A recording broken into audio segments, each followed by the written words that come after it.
Brought to you by V Guard. पुण्यातल्या ड्रग्स प्रकरणानंतर राज्यभरात या सगळ्या संदर्भातले चर्चा सुरू झालेल्या आहेत आणि विरोधकांकडून सुद्धा सरकारवरती आरोप केले जातात। मात्र या संपूर्ण प्रकरणाची माहिती आता खुद्द मुख्यमंत्री एकनाथ शिंदे त्यासोबतच गृहमंत्री देवेंद्र फडणवीस यांनी या संपूर्ण प्रकरणाची माहिती घेतलेली आहे आणि या संदर्भात पुणे पोलीस आयुक्त अमितेश कुमार यांना फोनवरून या सगळ्या संदर्भात जे कोणी दोषी असतील त्यांच्यावर कडक कारवाई करण्याचे आदेश सुद्धा गृहमंत्री आणि मुख्यमंत्री एकनाथ शिंदे यांनी दिले आहेत आणि त्या पद्धतीची माहिती पुणे पोलीस आयुक्त अमितेश कुमार यांनी दिलेली आहे।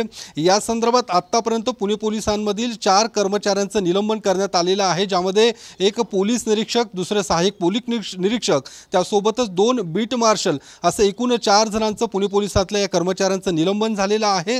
तर दुसरीकडे आतापर्यंत 8 जणांना पुणे पोलिसांनी या प्रकरणामध्ये अटक सुद्धा केलेली आहे, ज्यांना आज शिवाजीनगर कोर्टात हजर सुद्धा केले जाणार आहे। मात्र विरोधक सातत्याने सरकारवरती आरोप करतायत आणि या संदर्भातच बोलण्यासाठी आता आपल्यासोबत खासदार मेधा कुलकर्णी आहेत। ताई, काल ज्या पद्धतीने हे संपूर्ण प्रकरण समोर आलेलं आहे आणि सातत्याने पुण्यामध्ये अशा पद्धतीच्या घटना या वारंवार घडताना पाहायला मिळतात, तुम्ही नेमकं कसं पाहतात आणि विरोधकांकडून सुद्धा सातत्याने आरोप हे सरकारवरती केले जातात? पुणे शहरामध्ये अशा कुठल्याही पद्धतीची पब संस्कृती सहन केली जाणार नाही, हे जसं पुणेकरांचं म्हणणं आहे तसंच आमचं सगळ्यांचं म्हणणं आहे। आणि या संदर्भामध्ये सातत्याने आम्ही पोलीस आयुक्त अमितेशजी कुमार यांच्या आणि त्यांच्या टीमच्या संपर्कामध्ये आहोत। कालच देवेंद्रजींनी सुद्धा त्यांच्याशी फोनवरून संपर्क केलेला आहे आणि पुण्यामध्ये इथून पुढच्या काळामध्ये पूर्ण ॲक्शन मोडवर पोलीससुद्धा आलेले आहेत। काल आपण बघितलं असेल की आपण काल पब मालकाला ते ज्यांना चालवायला दिलं होतं त्यांच्यावरही कारवाई झाली, त्याचबरोबर त्यांना पाठीमागून जे एंट्री देणारे होते त्यांच्यावरही कारवाई झाली, DJ ज्यांनी लावले होते, रात्रीची लाईटिंग ज्यांची ऑर्डर केली होती त्यांच्यावरही कारवाई झाली। म्हणजे मोठ्या प्रमाणात कारवाई ही घटना घडली, त्याच्यामुळे दुर्लक्ष झालं, त्याही पोलिसांवर कारवाई झालेली आहे। 1 PI, 1 API आणि 2 मार्शल यांच्यावर कारवाई झालेली आहे। मी सुद्धा CP साहेबांशी संपर्क केलेला आहे आणि इथून पुढच्या काळामध्ये आम्ही सुद्धा त्याच्यावर निरीक्षण ठेवून आहोतच। आदरणीय गृहमंत्री देवेंद्रजी फडणवीस, उपमुख्यमंत्री हेही निरीक्षण ठेवून आहेत आणि सातत्याने इथून पुढच्या काळामध्ये एकही अशा पद्धतीचा पब, बार असेल, रात्रीच्या वेळेला चालू असणारे अवैध धंदे असतील, या सगळ्यावर नीट निरीक्षण ठेवलं जाईल, मोठ्या प्रमाणात कारवाई केली जाईल। इथून पुढच्या काळामध्ये एकही अशा प्रकारचा अवैध धंदा जो आहे हा कुठल्याही पद्धतीने सहन केला जाणार नाही। भाइयों बहनों, उनके राज में पावर रहे अनस्टेबल और हम रखे सब स्मूथ और स्टेबल। हमारा नेता कैसा हो जो स्टेबल पावर दे वैसा हो। अब की बार वी गार्ड AC स्टेबलाइजर का चमत्कार। ज्या पद्धतीने या सगळ्या घटना समोर आल्यानंतर कारवाई केली जाते, काल जसा व्हिडिओ समोर आला त्याच्यानंतर ही सगळी कारवाई आता करण्यात आलेली आहे, मात्र त्यापूर्वीच पुणे पोलिसांकडून कारवाई होताना दिसत नाही। कुठेतरी या सगळ्या लोकांना पाठीशी घालण्याचा प्रयत्न होतोय।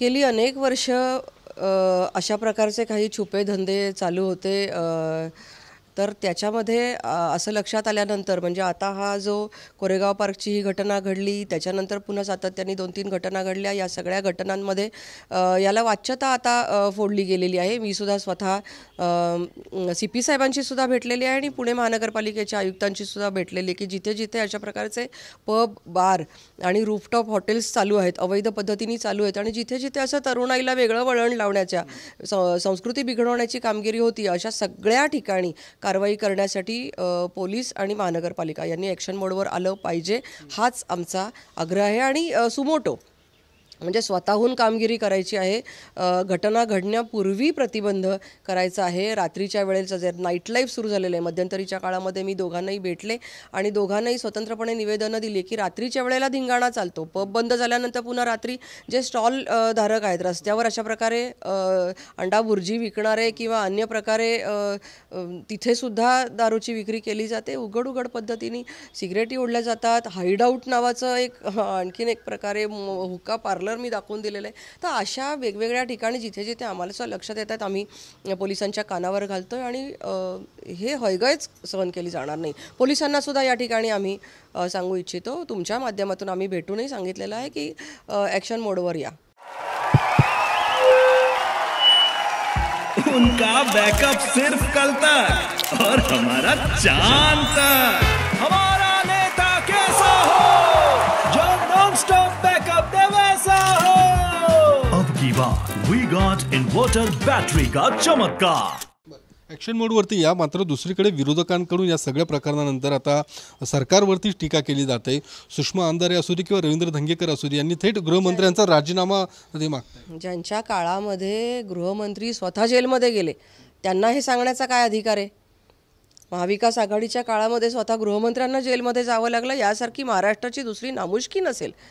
त्यामुळे त्यांना कुठल्याही प्रकारे बोलण्याचा अधिकार नाही आणि त्यांना मधल्या काळामध्ये कोणी पोचलं याच्यावर विचार करण्याची आवश्यकता आहे। मध्यंतरीच्या काळामध्ये विरोधकांपैकी काही आमदार इथे बोलले, त्यांनी यादी जाहीर केली, त्याचं पुढं काय झालं?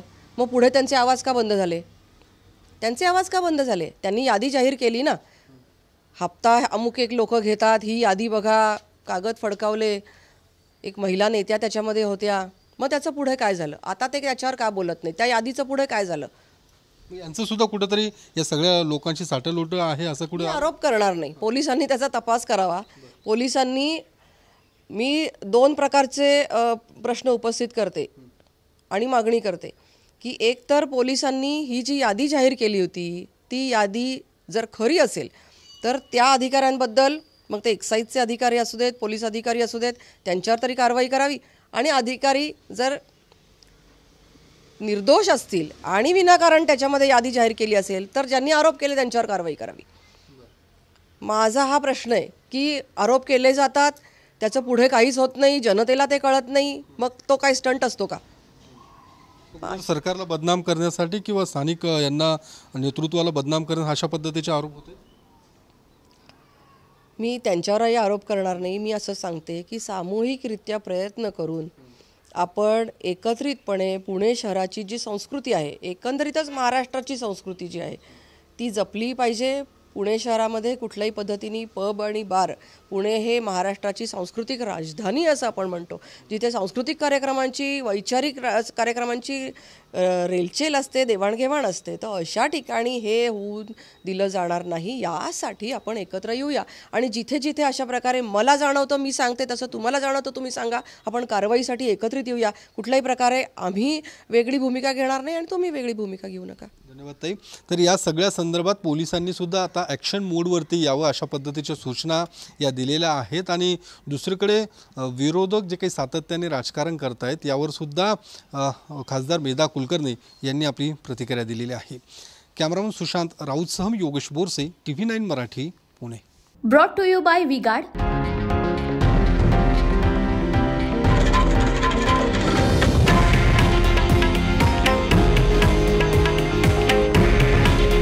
हे आहे देशातील नंबर 1 न्यूज नेटवर्क आणि आपण पाहत आहात TV9 मराठी।